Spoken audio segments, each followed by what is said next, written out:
Hands down, the best vehicle in Sri Lanka has to be this e-bike, the E-DURO Pro 7.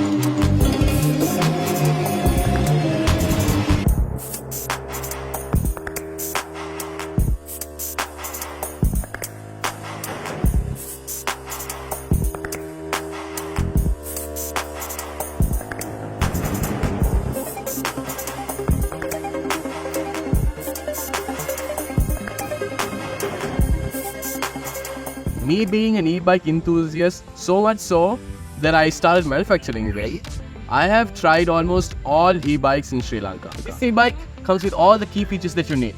Makes it the best investment for sustainable transportation, and with installments, it's a great value for money. More than it. An e-bike is a bicycle with a motor and a battery. This e-bike has a 250 watt motor and a 375 watt battery. This has 40 individual lithium-ion cells, the same cells that are used in high-end electric vehicles. Most electric scooters have 10 times the number. Most cars have about 100 times that number, making this the most sustainable option from all electric vehicles. The base of an E-DURO is a high-end e-bike. From the lightweight aluminium frame, easy to carry, was very convenient when we went to Jaffna, to the strong suspensions and the easy removable tires.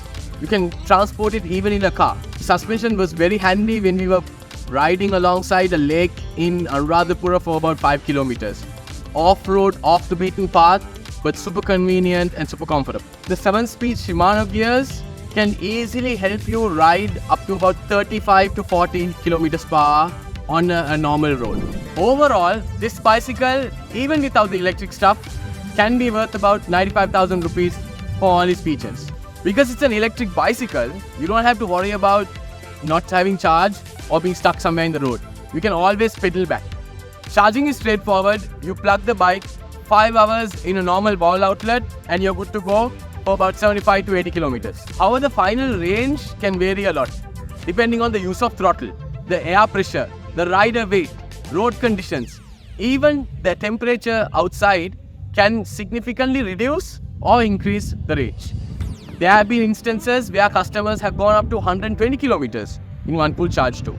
Most of the testing that we did was basically normal body weight, like 70 kilograms like me, mostly flat roads with a little bit of hill, mostly using assist mode, level 1 and not using throttle.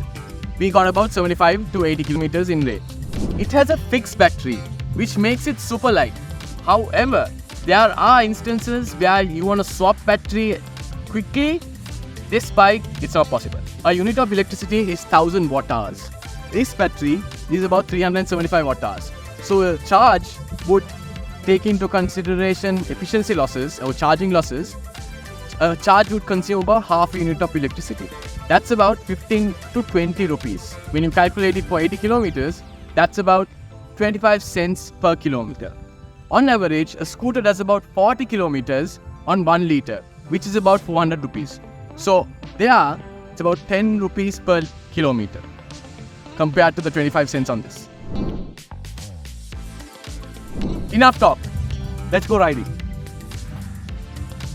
Switching on the LCD is a press of the middle button, displaying speed, battery indicator, distance, and even voltage. The big number on the right is the assist level, the main feature of an e-bike. There is a sensor in the pedal that feeds the motor electricity based on the speed of your pedaling. And this makes pedaling super easy. If you feel like cycling, you can go on level 1 or level 2. If you don't feel like cycling, you can go on level 5, and you can even turn off the assist by level 0. A real world example of this is when you want to go to the gym and you go on level 1 to warm your body up to the gym, and when you're on your way back, especially after a heavy leg day and you don't want to pedal, you put it on level 5 and just cruise on home. And you also can get going with the throttle.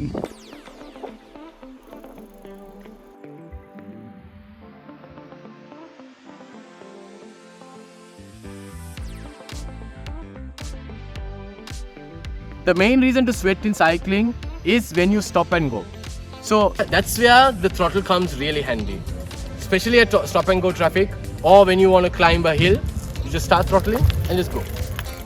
The assistant throttle is what makes e-bikes super easy on any terrain, on any inclination. Climbing up a hill or just general riding. The seat is a racing seat which is not very comfortable to my butt, but then these gel seats covers are super convenient for a easy fix for us.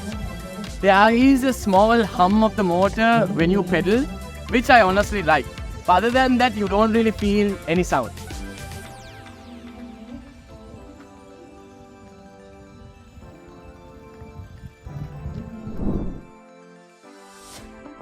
The brake pads are usually the ones to go out first.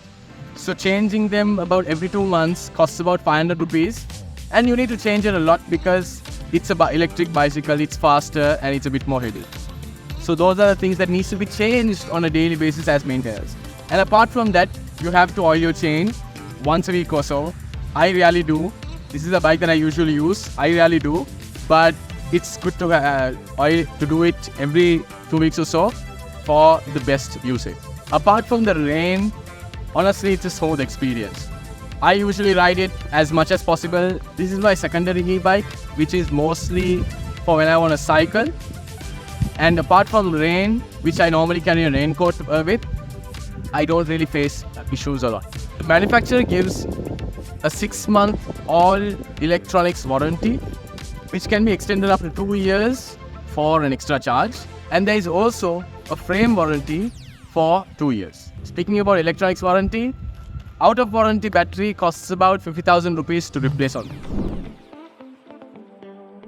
If you've never experienced an e-bike, you have to experience one before buying it.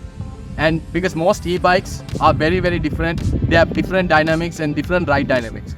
If it's a mid-motor, it has a pulling effect, and so it feels like somebody's pulling you, and you don't really feel like there is a motor there. With a rear motor like this bike, it has a more of a pushing effect. So it feels like somebody's pushing you wherever you want to go. So experiencing it and getting first-hand experience is very important. The power delivery on e-bikes is also very different. Some smooth, some very, very sudden. And there is no good or bad. This bike, it's very smooth, but I have ridden bikes where as you touch or as you pedal, the delivery is very instantaneous and it gives you a joy. Which is why test riding is very, very important. You can test ride it, come and test ride it, schedule a test ride anytime for like about 10 minutes. But there are also people who take it for like 1 or 2 days, where they take the bike, see if e-bikes actually fit into their lifestyle.